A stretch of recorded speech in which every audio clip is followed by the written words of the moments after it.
یہ رکھیں.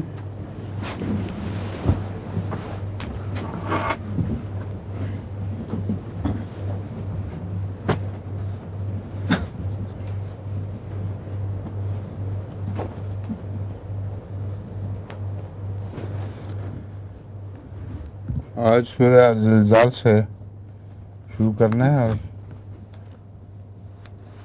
سورہ ناس کی سین تک. اعوذ باللہ من الشیطان الرجیم. بسم اللہ الرحمن الرحیم. اذا زلزلت الارض زلزالها واخرجت الارض اثقالها وقال الانسان ما لها يومئذ تحدث اخبارها بأن ربك أوحى لها يومئذ يصدر الناس أشتاتا ليروا أعمالهم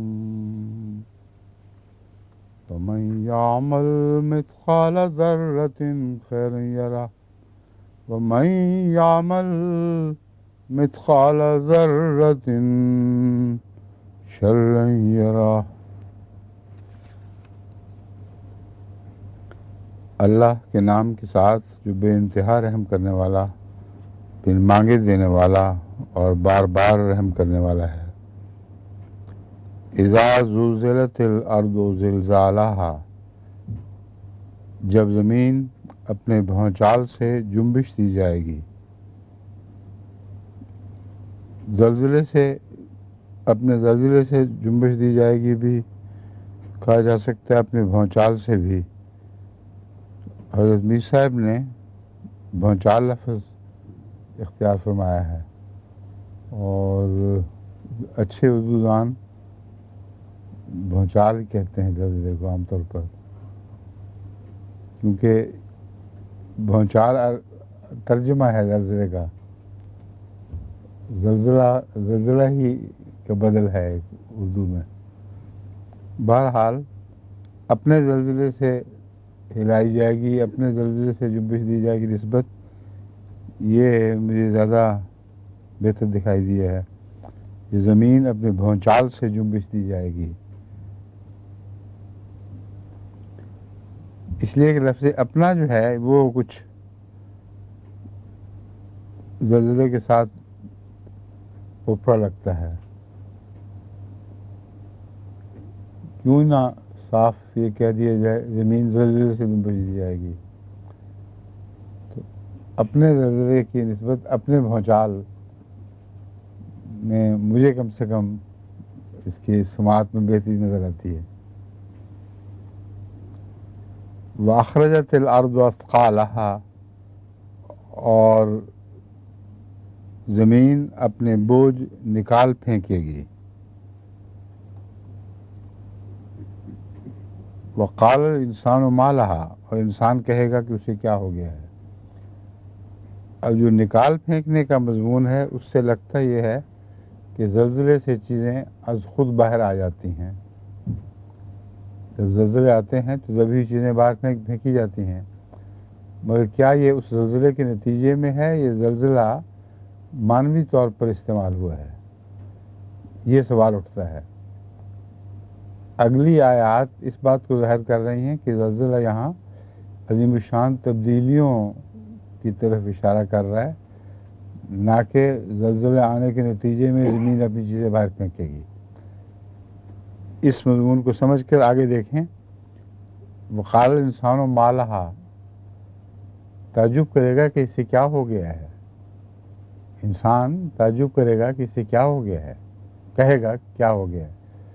زلزلے میں تو چیزیں باہر پھینکی جایا کرتی ہیں، مگر کوئی تبدیلی محسوس کرے گا انسان.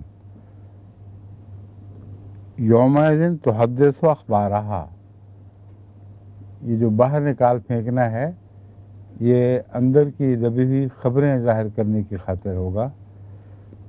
بأن ربک اوحی لہا، کیونکہ تیرے رب نے اسے وحی کی ہوگی. اب اس نے سارا مسئلہ حل کر دیا اس آیت میں کہ پہلے زلزلوں سے کیا مراد ہے، زمین کیوں پھینکے گی؟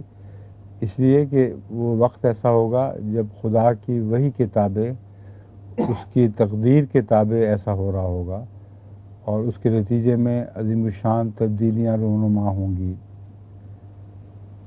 کیونکہ تیرے رب نے وہی کی ہوگی، از خود نہیں۔ یوم یصدر الناس اشتاتا لیروا اعمالہم، وہ جزا سزا کا دنیا میں ایک منظر ہوگا۔ اس دن لوگ پراگندہ حال نکل کھڑے ہوں گے تاکہ انہیں ان کے اعمال دکھا دیے جائیں۔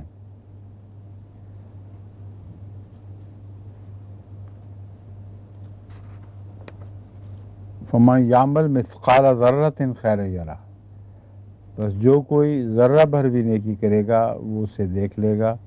ومن یعمل مثقال ذرۃ شرا یرہ، اور جو کوئی ذرہ بھر بھی بدی کرے گا وہ اسے دیکھ لے گا۔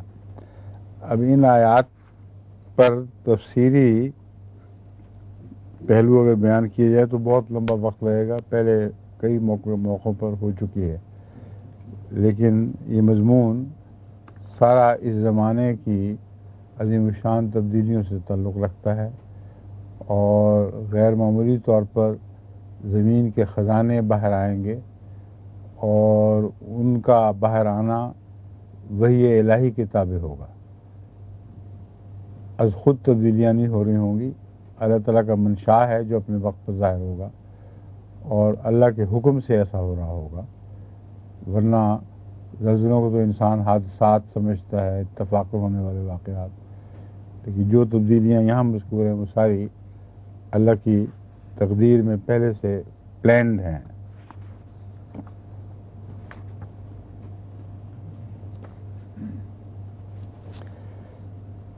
سورہ العادیات، بسم اللہ الرحمن الرحیم۔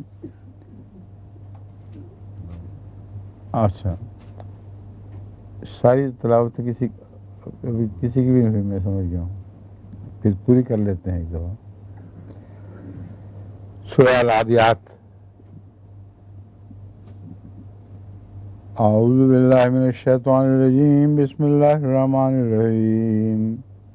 والعادیات ضبحا فالموریات قدحا فالمغیرات صبحا فاثرن به نقعا فوسطن به جمعا ان الانسان لربه لکنود وانه على ذلك لشهید وانه لحب الخير لشدید افلا يعلم اذا بعثر ما في القبور وحصل ما في الصدور ان ربهم بهم يومئذ لخبیر۔ سورہ القاریہ، بسم اللہ الرحمن الرحیم۔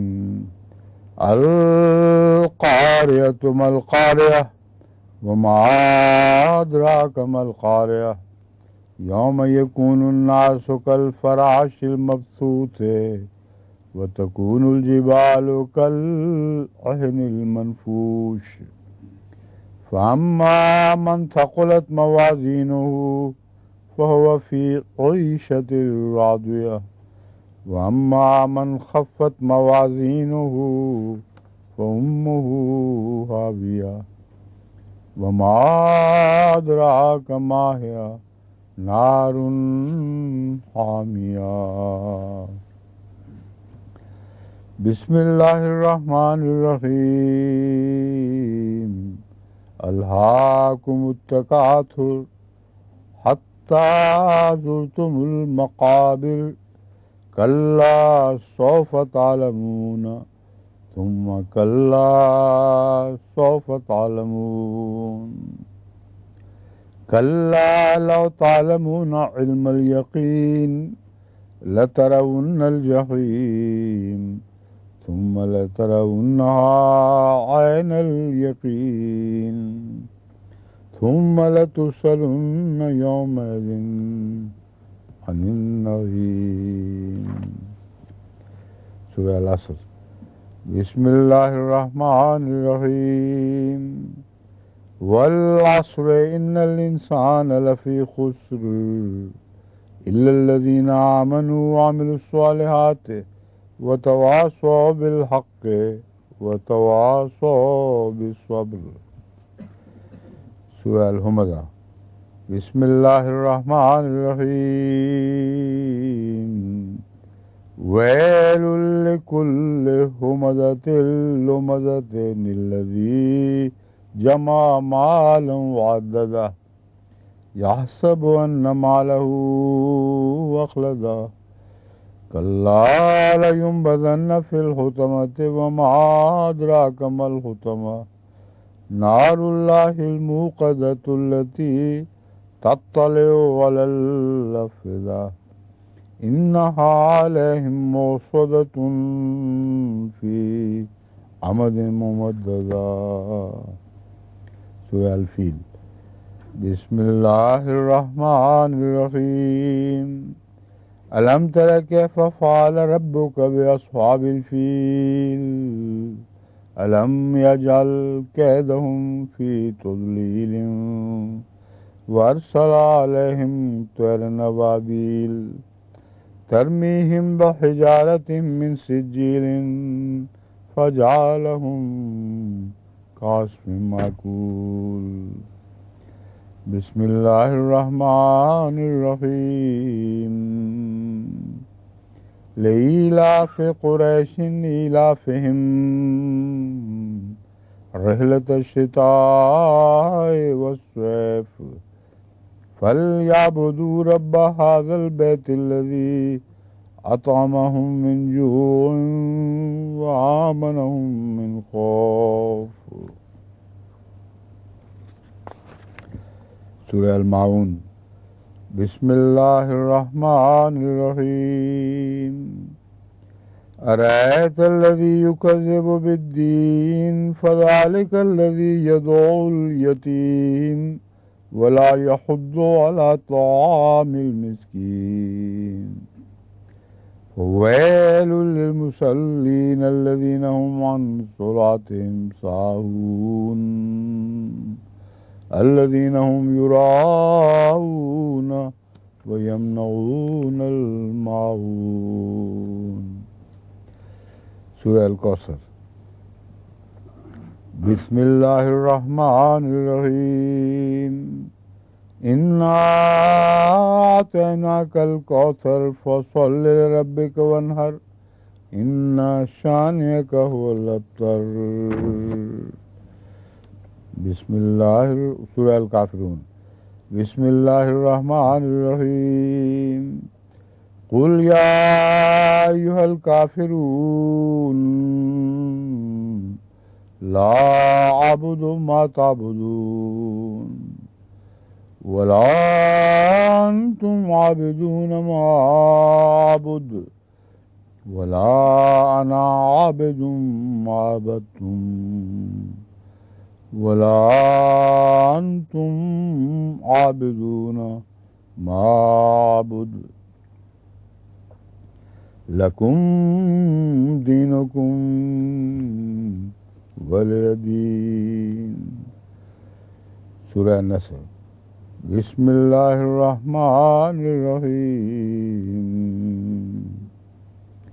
إذا جاء نصر الله والفتح ورأيت الناس يدخلون في دين الله أفواجا فسبح بحمد ربك واستغفره إنه كان توابا. سورة اللهب. بسم الله الرحمن الرحيم. تبت يدا أبي لهب وتب ما أغنى عنه ماله وما كسب سيصلى نارا ذات لهب وامرأته حمالة الحطب في جيدها حبل من مسد. سورة الإخلاص. بسم الله الرحمن الرحيم. قل هو الله أحد الله الصمد لم يلد ولم يولد ولم يكن له كفوا أحد. بسم الله الرحمن سورة الفلق. بسم الله الرحمن الرحيم. قل أعوذ برب الفلق من شر ما خلق ومن شر غاسق إذا وقب ومن شر النفاثات في العقد ومن شر حاسد إذا حسد. سورة الناس. بسم الله الرحمن الرحيم. قل أعوذ برب الناس ملك الناس إله الناس من شر الوسواس الخناس الذي يوسوس في صدور الناس من الجنة والناس.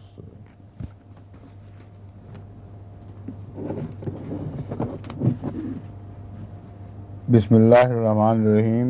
اللہ کے نام کے ساتھ جو بے انتہا رحم کرنے والا، بن مانگے دینے والا اور بار بار رحم کرنے والا ہے.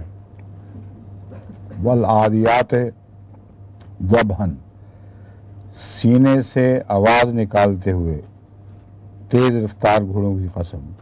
عادیات تیز رفتار گھوڑے ہیں اور ضبحا چلتے ہیں آواز نکالتے ہوئے. سینے سے آواز نکالنے والے گھوڑوں کے لیے ضبحاً یہ ان کا حال بیان ہوا ہے. اس حال میں چلتے ہیں کہ وہ سینے سے آواز نکال رہے ہوتے ہیں. فالموریات قدحاً، پھر قسم ہے چنگاریاں اڑاتے ہوئے شعلے اگلنے والوں کی. فالمغیرات صبحاً، پھر ان کی موریات قدحاً چنگاریاں اڑاتے ہوئے شعلے اگلنے والوں کی.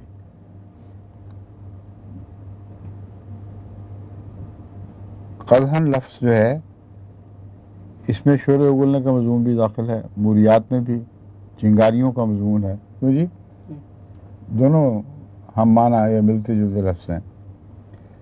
فَأَثَرْنَ بِهِ فَالْمُغِيرَاتِ صُبْحًا، پھر ان کی جو صبح دم چھاپا مارتے ہیں.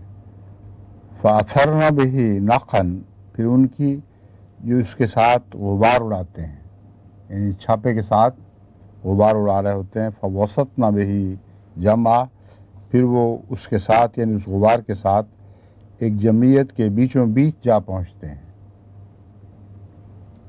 اِنَّ الْإِنسَانَ لِرَبِّهِ لَكَنُودٌ، یقیناً انسان اپنے رب کا سخت ناشکرہ ہے. وَإِنَّهُ عَلَى ذَلِكَ لَشَهِيدٌ، اور یقیناً وہ ضرور اس پر ضرور گواہ ہے. وَإِنَّهُ لِحُبِّ الْخَيْرِ لَشَدِيدٌ، اور یقیناً مال کی محبت میں وہ بہت شدید ہے. أَفَلَا يَعْلَمُ إِذَا بُعْثِرَ مَا فِي الْقُبُورِ، بس کیا وہ نہیں جانتا کہ جب اسے نکالا جائے گا جو قبروں میں ہے.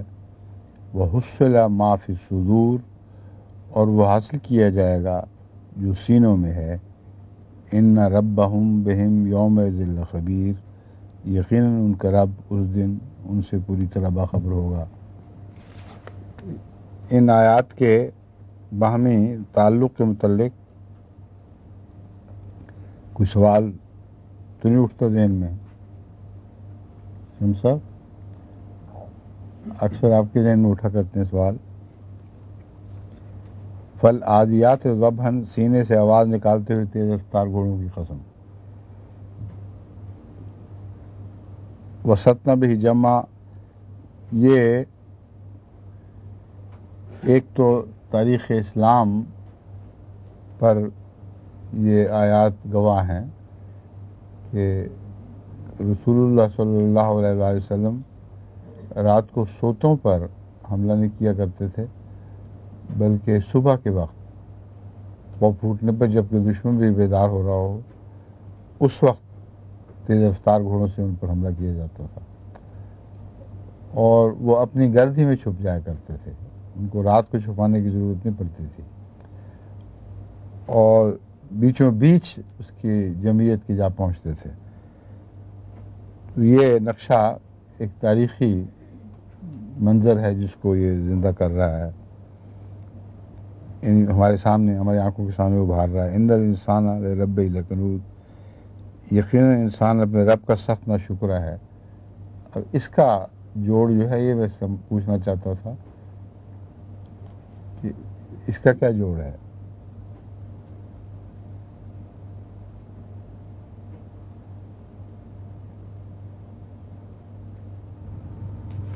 اور اگر یہ پیشگوئیاں ہیں تو آئندہ زمانے میں تو گھوڑے اس طرح حملہ آور نہیں ہوں گے۔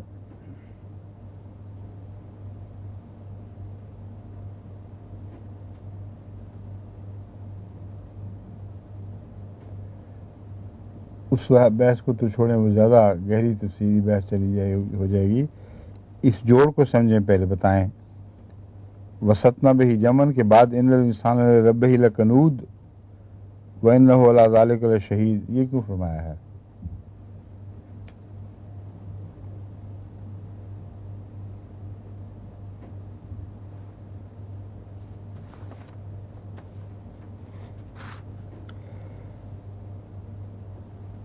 ایک صاف اور سادہ سمجھ آنے والا جوڑ یہ بنتا ہے کہ حضرت صلی اللہ علیہ وآلہ وسلم طلب مال اور حرص کے نتیجے میں حملے نہیں کیا کرتے تھے،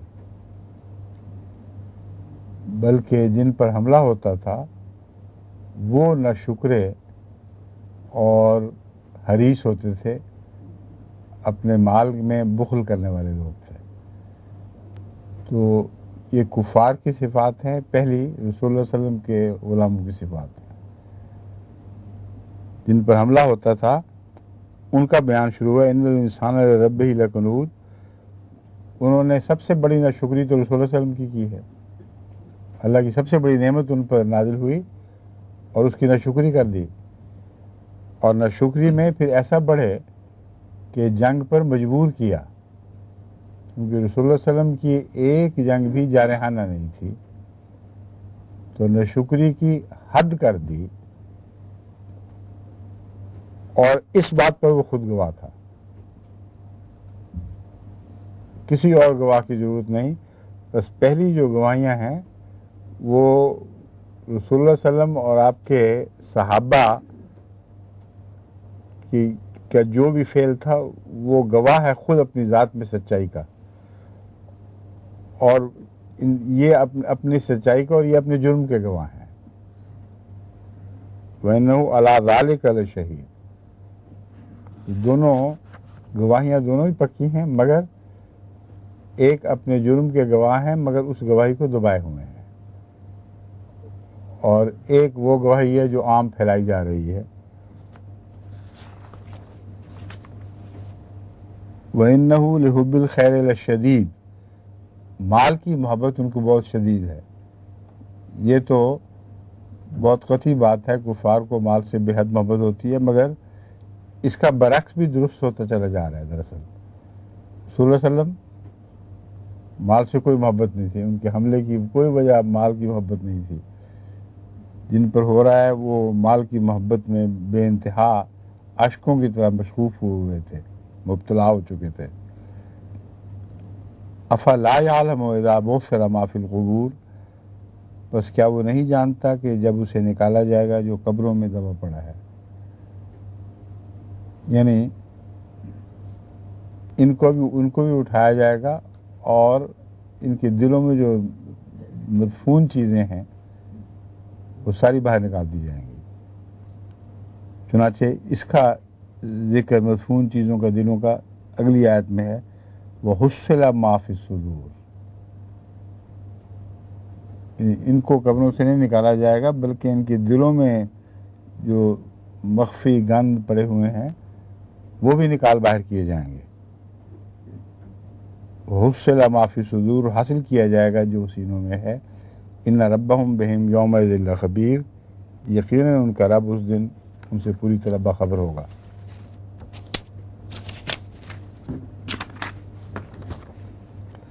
سورہ القاریہ، اللہ کے نام کے ساتھ جو بے انتہا رحم کرنے والا، بن مانگے دینے والا اور بار بار رحم کرنے والا ہے۔ القاریہ، خواب غفلت سے جگانے والی ہولناک آواز۔ خواب غفلت سے جگانے والی بریکٹ میں رکھا ہوا ہے، مگر قاریہ کے مفہوم میں ویسے یہ بات داخل ہے، جو کھٹکھٹاتی ہے دلوں کو یا سوتوں کو جگاتی ہے، اس کے ساتھ یہ بات داخل ہے، اس کے اندر داخل ہے، لیکن چونکہ لفظوں میں ظاہر نہیں ہوئی اس لیے اس کو احتیاطاً اس کو بریکٹ میں رکھ دیا گیا ہے۔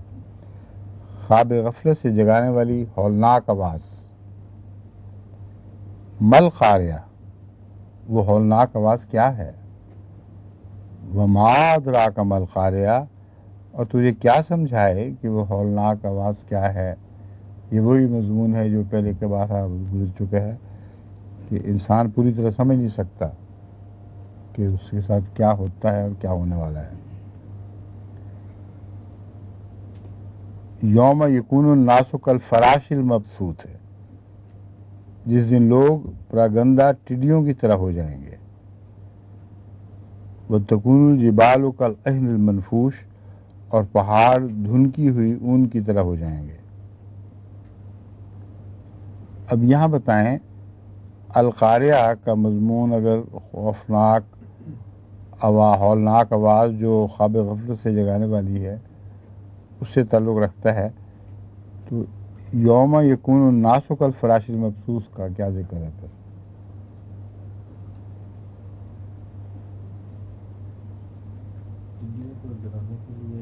کس کو؟ ٹڈیوں کو ڈرانے کے لیے شور ڈالا جاتا ہے، پھر اور اسی طرح وتکون الجبال، اور پہاڑوں کو ڈرانے کے لیے بھی شور ڈالا جاتا۔ اگلی آیت تو پڑھ لیں صاحب۔ وتکون الجبال کالعہن المنفوش۔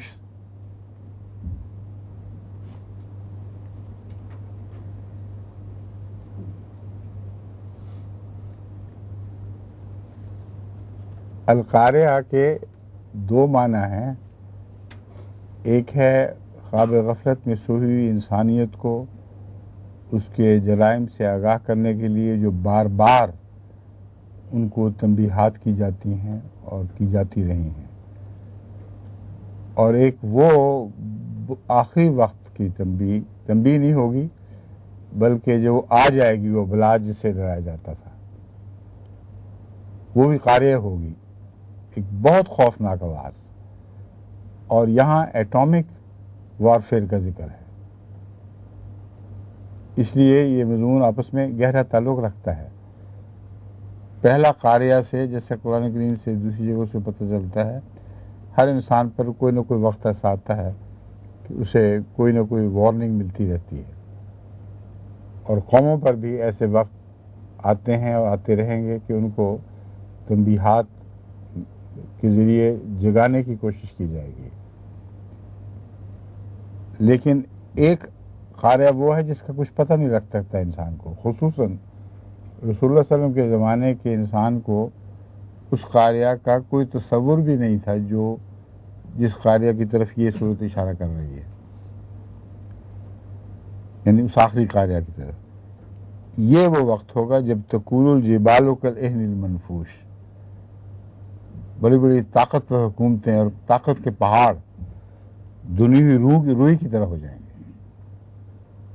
دھنی ہوئی روئی میں کوئی طاقت نہیں ہوتی، بچہ بھی ہاتھ مارے چھلانگ مارے تو بیٹھ جائے گی اسی سے، اور پریشان ٹڈیوں کی طرح انسان ہو جائے گا۔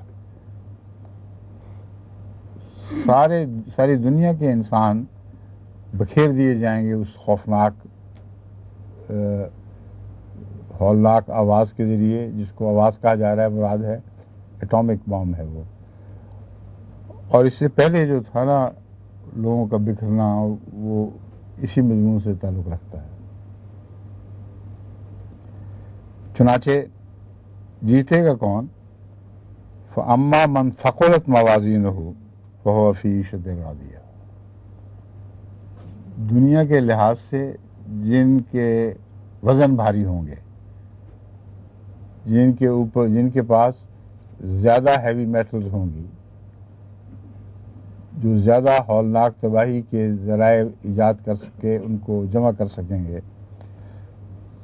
وہ دنیاوی لحاظ سے تو وہ جیتیں گے، یعنی بالآخر ایک کو تو غلبہ نصیب ہوگا۔ وہ کون لوگ ہوں گے جو باہمی موازنے میں زیادہ وزنی ثابت ہوں گے، لیکن ساتھ ہی اس کے دوسرا معنی ہے جو زیادہ یعنی مومنوں کے لیے زیادہ اہمیت رکھتا ہے، ان کے اعمال کے وزن بھاری ہوں گے۔ اصل جیت تو ان کی ہوگی جو خدا کے نزدیک وزنی اعمال والے ہوں گے۔ فہو فی عیشت راضیہ، تو اصل پسندیدہ زندگی میں یہ لوگ ہیں، اور اس کا سرسری اطلاق ان قوموں پر ہوگا جو جیت جاتے ہیں، پھر خوشیاں بھی مناتے ہیں اور نسبتاً سہولت اور آسانی کی زندگی میں داخل ہو جاتے ہیں۔ فاما من خفت موازینہ میں بھی بالکل وہی مضمون ہے جس کا دوسرا پہلو بیان فرمایا جا رہا ہے کہ جن قوموں کے پاس دفاعی طاقتیں کم ہوں گی ان کا کیا حال ہوگا۔ فأمہ ہاویہ، تو ان کے مقدم میں تو پھر جلنا ہی ہے۔ اور وہ لوگ جو خدا کے نزدیک بے اعمال ہوں گے یا جن کا اعمال نامہ ہلکا ہوگا، ان کے گناہ بھاری ہوں گے، ان کے لیے حاویہ ہے۔ تو دیکھیں بیک وقت دونوں صورتوں پر اطلاق پانے والی آیات ہیں۔ وَمَا أَدْرَاكَ مَا هِيَ، اب حاویہ کا تصور جہاں تک جہنم کا ہے وہ تو سب کو معلوم ہی ہے، قصے سے سنا ہوا ہے، مگر وَمَا أَدْرَاكَ مَا هِيَ نَارٌ حامیہ، تو یہ کیا سمجھائے کہ یہ کیا ہے؟ ایک بھڑکتی ہوئی آگ۔ تو کیا سمجھائے سے معلوم ہوتا ہے اس دنیا میں جو آگ جو بنے گی وہ از خود سمجھ آنے والی آگ نہیں ہے، اس میں کوئی پیچ ہے، اسے قرآن کریم ہی سمجھائے گا تو انسان سمجھ سکتا ہے۔ سورہ تکاثر، اللہ کے نام کے ساتھ جو بے انتہا رحم کرنے والا، بن مانگے دینے والا اور بار بار رحم کرنے والا ہے۔ الہاکم التکاثر، تمہیں غافل کر دیا ایک دوسرے سے بڑھ جانے کی دوڑ نے۔ جتنی دنیا میں خدا اور بنی نوع انسان کے فرائض سے غافل لوگ ہیں، یہ سارے ایک دوسرے سے بڑھ جانے کی دوڑ میں مبتلا ہوئے ہیں۔ طاقت میں بڑھنا، اولاد میں بڑھنا، مال میں بڑھنا، یہ دوڑ جو ہے یہ پیچھے نہیں چھوڑتی۔ حتیٰ زرتم المقابر، یہاں تک کہ تم نے مقبروں کی بھی زیارت کی، یا دوسرے لفظوں میں یہاں تک کہ تم موت کے کناروں تک پہنچ گئے۔ غافل رہے، بڑھتے رہے، ایک دوسرے سے کوشش کرتے رہے، مگر اس انجام سے بچ نہیں سکے جس انجام کی طرف تم سارے کے سارے گویا اپنی کوششوں سے اس طرف دھکیلے جا رہے تھے۔ دوسرا حتیٰ زرتم المقابر، بڑھنے کی ایک خواہش غریب ملکوں میں بھی تو پائی جاتی ہے، اور بدقسمتی سے مسلمان ممالک میں جو یہ پائی جاتی ہے وہ مقبروں کی زیارت بھی کرتے ہیں۔ اس کے لیے لال شاہ قلندر سے مانگیں گے یا اور کسی مرحوم بیچارے خدا بزرگ کے برسگیدہ بندے سے مانگتے ہیں، یہاں تک کہ گدھوں کی قبروں سے بھی مانگتے ہیں۔ تو حتیٰ زرتم المقابر، تم نے زیادہ کی تلاش میں، اولاد کی تلاش میں، مال کی تلاش میں اور دیگر ایک دوسرے سے بڑھنے کی تمنا کے پورا کرنے کے لیے قبروں تک کی زیارت کر لی ہے۔ کلا سوف تعلمون، خبردار تم ضرور جان لو گے۔ دونوں کے لیے یہ دھمکی برابر ہے، دونوں جان لیں گے کہ یہ ساری بیکار اور بے سود باتیں ہیں۔ ثم کلا سوف تعلمون، پھر خبردار تم ضرور جان لو گے۔ کلا لو تعلمون علم الیقین، خبردار اگر تم یقینی علم کی حد تک جان لو۔ اس حد تک تو سب کو کچھ تصور ہوتا ہے کہ کچھ ہونے والا ہے، حالات خطرناک ہیں، ہو جائیں گے، لیکن کوشش یہی کرتے ہیں کہ ان کو روک لیں اور آخری نتیجہ ظاہر نہ ہو۔ اس لیے فرمایا کلا لو تعلمون علم الیقین، خبردار اگر تم یقینی علم کی حد تک جان لو،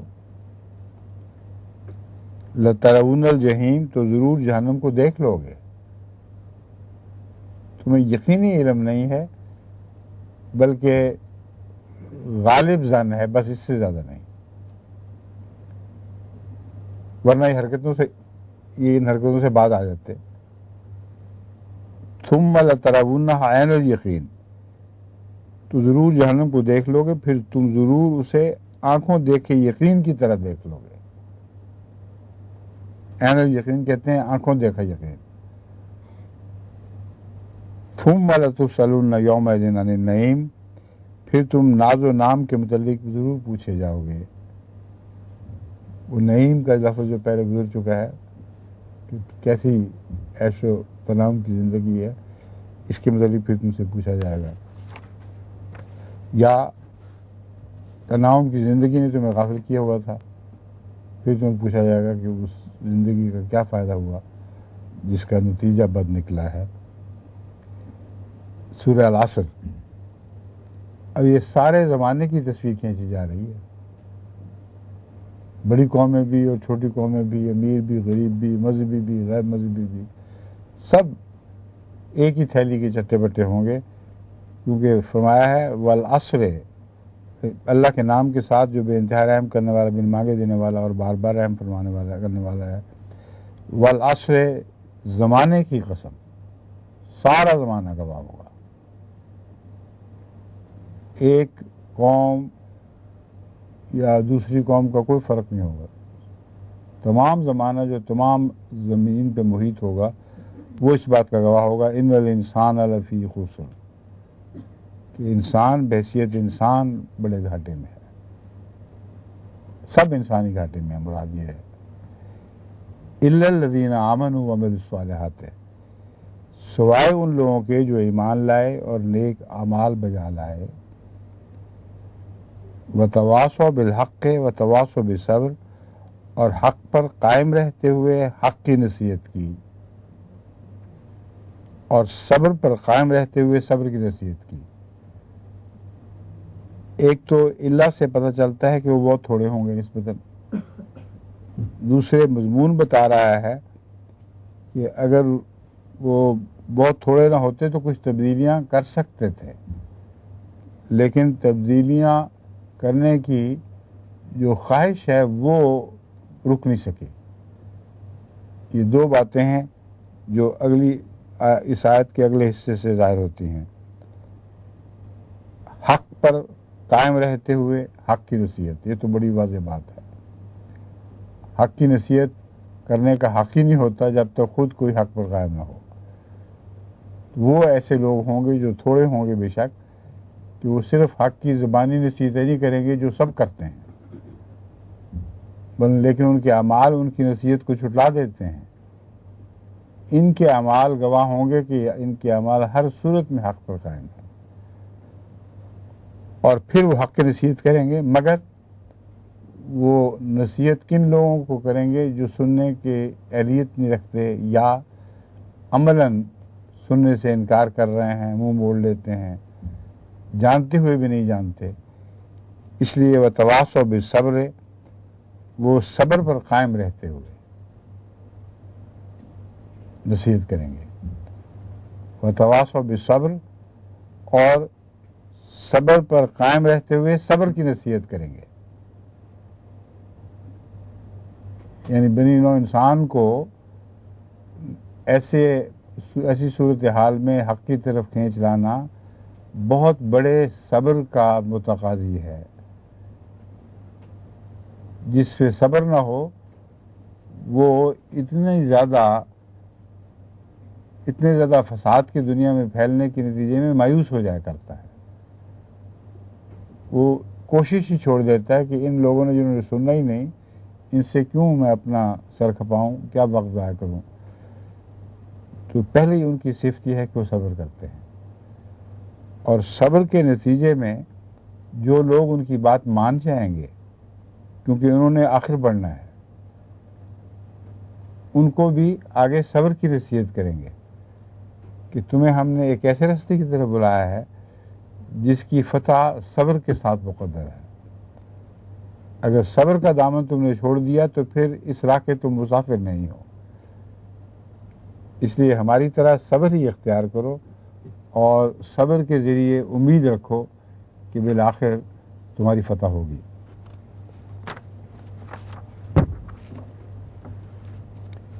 سورہ الحمزہ۔ بسم اللہ الرحمن الرحیم، اللہ کے نام کے ساتھ جو بے انتہا رحم کرنے والا، بن مانگے دینے والا اور بار بار رحم کرنے والا ہے۔ ویل لکل ہمزۃ لمزۃ الذی جمع مالا وعددا، ہلاکت ہو ہر غیبت کرنے والے سخت عیب جو کے لیے جس نے مال جمع کیا اور اس کا شمار کرتا رہا۔ یحسب ان مالہ اخلدا، وہ گمان کیا کرتا تھا کہ اس کا مال اسے دوام بخش دے گا۔ اس میں وہی بڑی بڑی قومیں جو آج دنیا پر مسلط ہیں وہی مذکور ہیں ان آیات میں، خاص طور پر ہر انسان جس میں صفات ہو وہ بھی، ان پر بھی یہ آیات اطلاق پاتی ہیں۔ انفرادی طور پر بھی ایسے لوگ ملتے ہیں، لیکن پہلا زمانہ جب سارا زمانہ گھاٹے میں ہوگا، اتنی بڑی قسمیں کھائی جا رہی ہوں، تو وہاں ان آیات کا ایسا ترجمہ کرنا جو صرف چند آدمیوں کے اوپر اطلاق پاتا ہو، یہ درست نہیں ہے۔ اس لیے سیاق و سباق تقاضا کرتے ہیں کہ اس کا وہ ترجمہ کیا جائے جو تمام زمانے کے لوگوں پر محیط ہو۔ کون ہیں جو اس وقت زمین پر غالب آ گئے ہوں گے؟ وہ ایسے لوگ ہوں گے جو ہر غیبت کرنے والے سخت عیب جو۔ اب غیبت کرنے والے، ان کو کیا ضرورت ہے غیبت کرنے کی؟ یہ جو بڑی بڑی قومیں ہیں، یہ لوگ نہیں سمجھتے کہ یہ ہر دوسری قوم کی ایک قوم کی غیبت کرتے ہیں اور اس کے ذریعے فساد پھیلاتے ہیں اور اس کے ذریعے لڑاتے ہیں پھر، اور ہر قوم کے ہر حصے میں اس قوم کے دوسرے حصے کے خلاف غیبت کر رہے ہوتے ہیں، اور اس مضمون کو پھر اگلی بعض صورتوں میں بعض آیات کھول دیں گی مزید۔ تو یہ بڑی قومیں ہی مراد ہیں، اور مال ان کی نہ صرف یہ کہ ان کی طاقت کا نشان ہے، بلکہ ایسی طاقت کا نشان سمجھتے ہیں جو انہیں ہمیشگی بخشے گا۔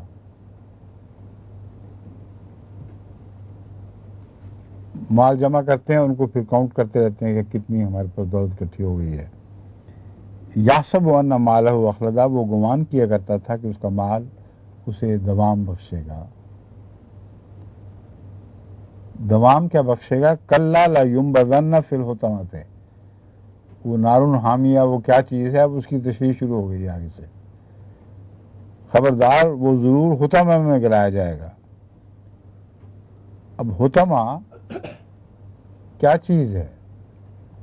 حطمہ کی تمام لغات چھان کر جو میں نے تشریح دیکھی ہے، ایک بیم میں جو سورج کی شعاع گزر رہی ہوتی ہے، اس میں جو لٹکے ہوئے ذرے ہوتے ہیں اس کو حطمہ کہتے ہیں۔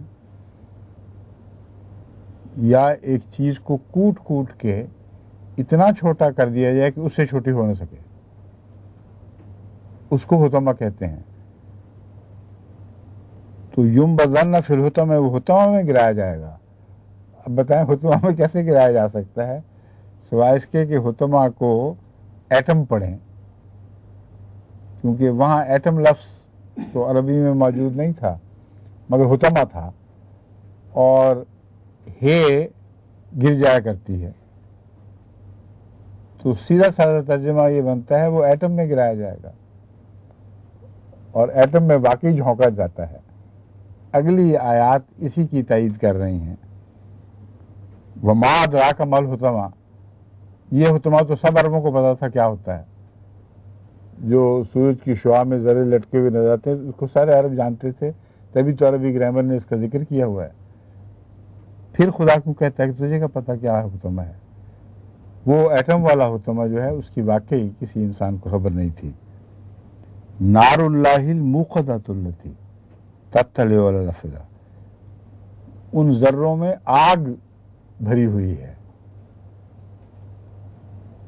اب ان چھوٹے چھوٹے ذروں میں آگ کیسے بھری ہو سکتی ہے؟ وہ ایٹم میں آگ بھری ہوتی ہے. اور کس طرح آگ بھری جاتی ہے اس کی تفصیل پوری قرآن کریم نے کھینچ دی ہے. اس سے انکار کی گنجائش ہی کوئی باقی نہیں رہتی.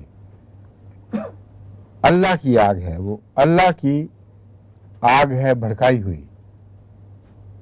التی تطلع علی الافئدہ، جو دلوں پر لپکے گی. یعنی وہ آگ ایسی ہے جو کہنا تو یہ چاہیے جسم کو جھلسائے گی، مگر دلوں پر لپکے گی کا مطلب ہے اس آگ کی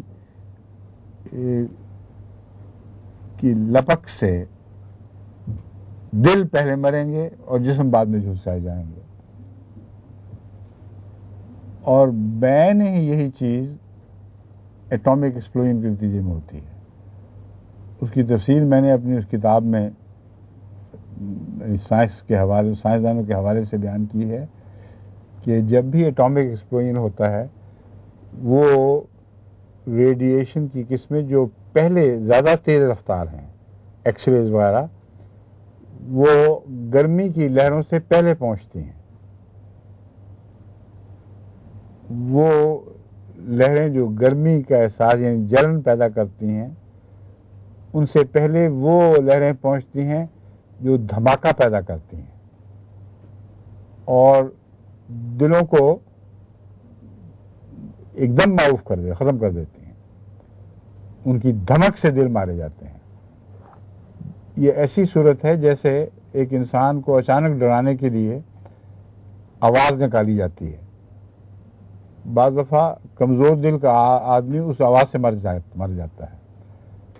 تو آواز اتنی خوفناک ہوگی، یعنی دھماکہ اس کا اتنا خوفناک ہوگا کہ اس کے نتیجے میں کمزور دل ہر دل کمزور ہوگا اس کے مقابلے پر، اور وہ دلوں پر لپکے گی. یعنی یہ وہ آگ ہے جو دلوں پر لپکنے والی ہے. اور لپکنے والی ہے تو ہے اس وقت کہاں بیٹھی ہوئی ہے؟ انہا علیہم موصدۃ، یقیناً وہ ان کے خلاف بند رکھی گئی ہے. علیہم سے مراد علیہ کا مطلب ہے خلاف. ان کے خلاف خدا تعالیٰ نے بند رکھی ہوئی ہے. فی امد ممددہ، ایسے ستونوں میں جو کھینچ کر لمبے کیے گئے ہیں. بتائیں، پہلے ذکر چل رہا تھا وہ ذروں کا، تو پھر ستونوں میں بھی کون سی آگ ہوتی ہے جس کو کھینچ کر لمبا کیا جائے؟ سوائے ایٹامک بام کے کسی چیز پر یہ جو قرآن کریم کا نقشہ ہے اطلاق پا ہی نہیں سکتا. ناممکن ہے، بجائے اس کے کہ اس کی تعویل میں ہم کھینچتانی کریں، اس کے ان معانی سے ہٹانے کی خاطر جتنی مرضی تعویل کر لیں، جتنا مرضی کھینچ کے اس کو لمبا کریں، اس مضمون کو چھپایا نہیں جا سکتا کہ یہ صرف ایٹامک بام ہے. کیونکہ وہاں کھینچ کر وہ جو ایٹم کی ڈوری کے اندر جو بھی مواد ہے، جب وہ پھٹنے پہ آتا ہے تو اس سے پہلے وہ جس طرح ستلی کاتی ہوئی درمیان سے موٹی اور دونوں طرف سے پتلی ہو جاتی ہے، اس طرح اس کو کھینچا جائے، جس طرح ایک چیز کو یا ستون کھینچے جائیں، ایسی شکل ہو جاتی ہے ایٹم کے مادے کی. یعنی ان دھاتوں کی جن سے ایٹم بنانا مقصود ہو، اس ایٹمی مادے کی شکل یہ ہو جاتی ہے کہ وہ ایک دفعہ یوں تن جاتا ہے. اور جتنے سائنسی رسالے یا کتابیں ہیں وہ جب اس کی تصویر اتارتے ہیں تو یہ جو نقشہ ہے یہ اس اپنی آنکھوں سے آپ دیکھ لیں، اس کو بین ہی یہی تصویر ہے کہ وہ پلسیٹ کرتا ہے پھٹنے سے پہلے اور تن کر لمبا ہو جاتا ہے، اور بیچ کا حصہ اس کا موٹا اور کناروں کا پتلا. اور پھر وہ پھٹ جاتا ہے، تب وہ آگ ان کے اوپر ریلیز کی جاتی ہے، مگر محفوظ رکھی گئی ہے۔ صاف پتہ چلتا ہے کہ اگر یہ ایٹم بم بناتے ہی پھٹ جائے تو کوئی بھی بچ نہیں سکتا، اس لیے اس کو محفوظ رکھنے کا طریقہ یہ ہے کہ الگ الگ حصوں میں ایٹامک مادے کو اس طرح رکھا جاتا ہے کہ جب تک اس کو درمیان کی اس کو توڑا نہ جائے، شیشے کی دیوار کہہ رہے ہیں جو بھی ہے، اس وقت تک یہ عمل نہیں کرتا ایک دوسرے سے۔ یہ عمل شروع کر دیتا ہے تو یہ تصویر بنتی ہے۔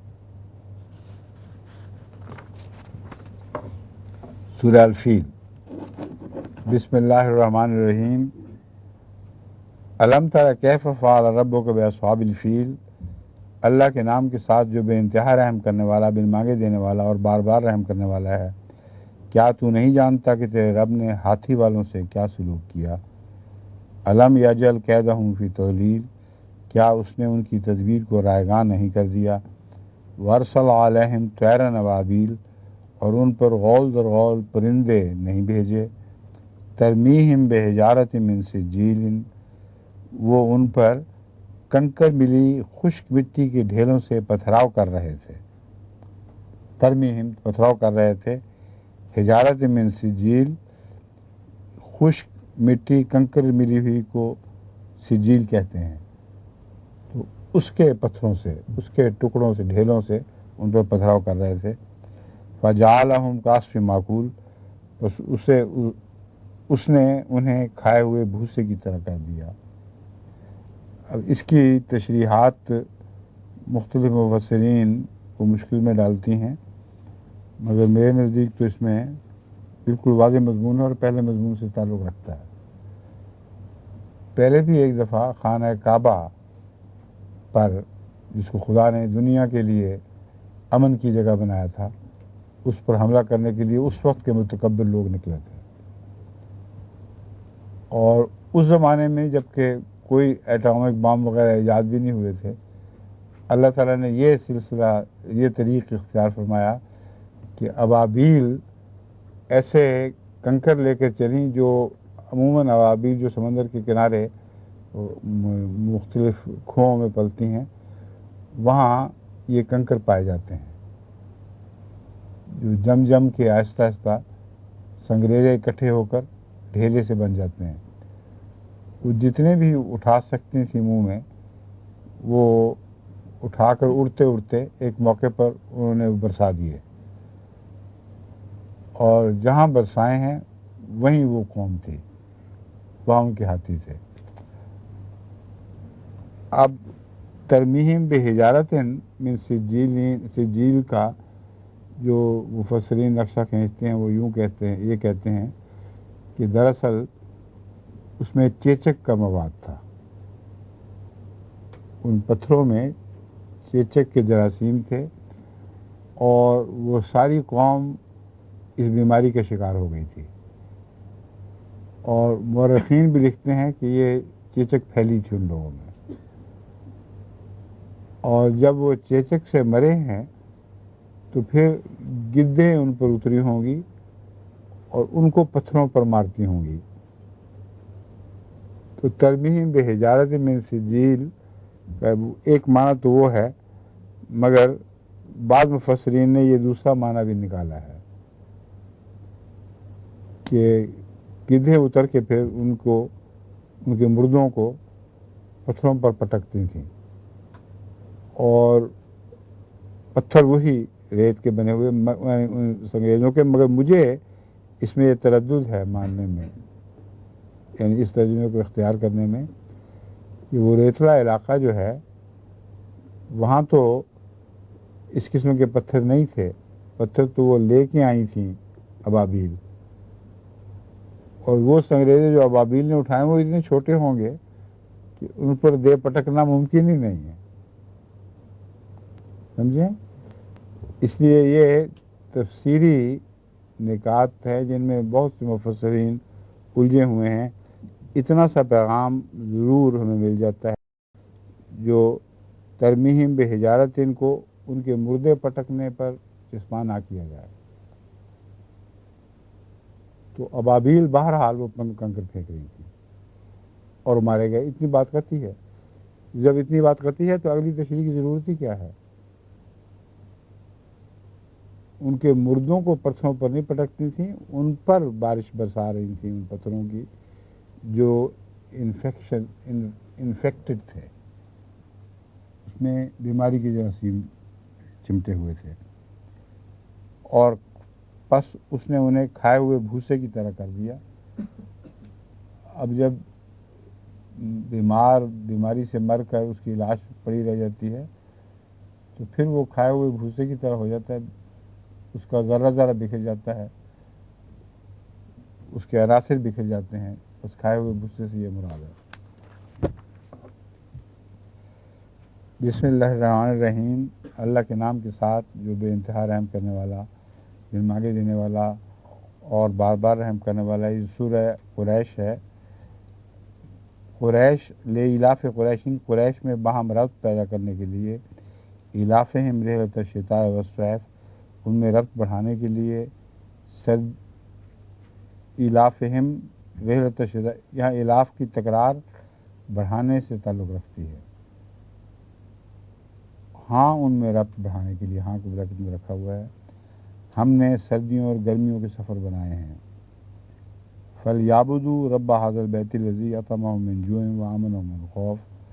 بس وہ عبادت کرے اس گھر کے رب کی جس نے انہیں بھوک سے نجات دی اور کھانا کھلایا اور انہیں خوف سے امن دیا.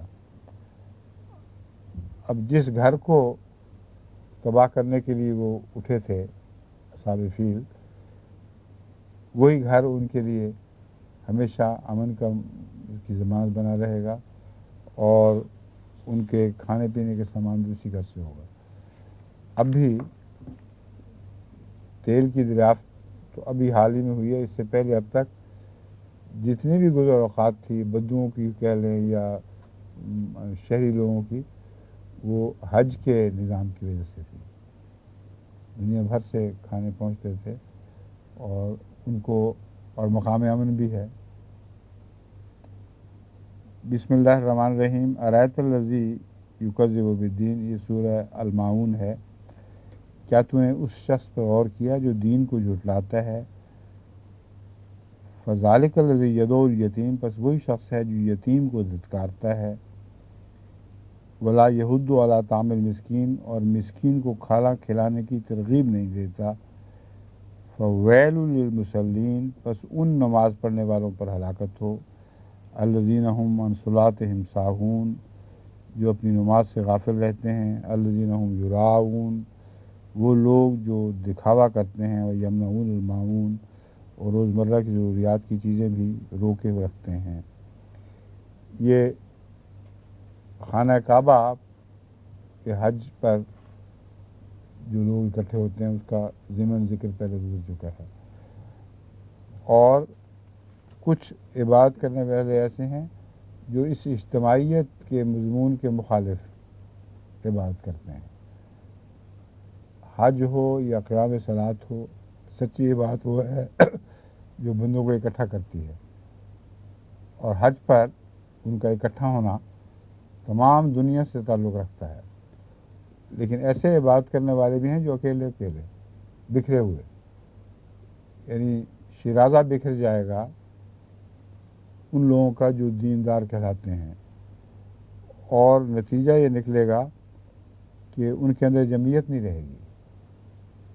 اور ان کی علامتیں یہ بھی ہیں کہ وہ دکھاوا کر رہے ہوں گے، خیراتی کام کریں گے مگر دکھانے کی خاطر، اور در حقیقت نو انسان کی سچی ہمدردی سے آئی ہوں گے.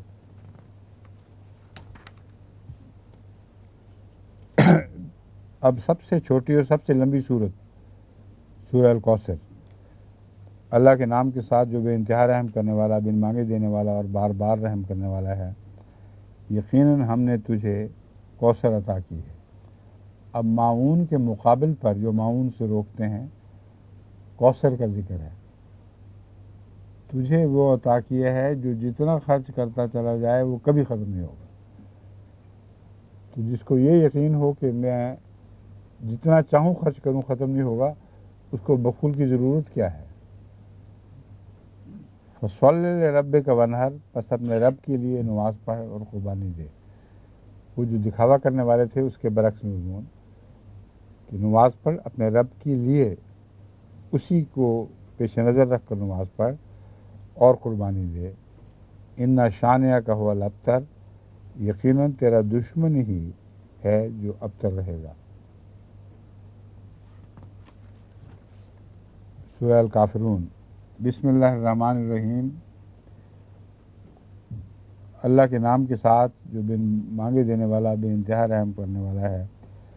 کہہ دے کہ اے کافرو، لا اعبد ما تعبدون، میں اس کی عبادت نہیں کروں گا جس کی تم عبادت کرتے ہو، ولا انتم عابدون ما اعبد، اور نہ تم اس کی عبادت کرتے ہو جس کی میں عبادت کرتا ہوں، ولا انا عابد ما عبدتم، اور میں کبھی اس کی عبادت کرنے والا نہیں بنوں گا جس کی تم نے عبادت کی ہے، ولا انتم عابدون ما اعبد، اور نہ تم اس کی عبادت کرنے والے بنو گے جس کی میں عبادت کرتا ہوں، لکم دینکم ولی دین، تمہارے لیے تمہارا دین ہے اور میرے لیے میرا دین۔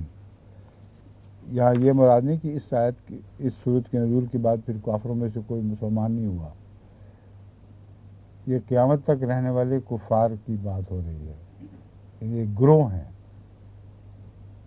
وہ گروہ جو مرتے دم تک کافر ہی رہتا ہے، وہ مخاطب ہے یہاں۔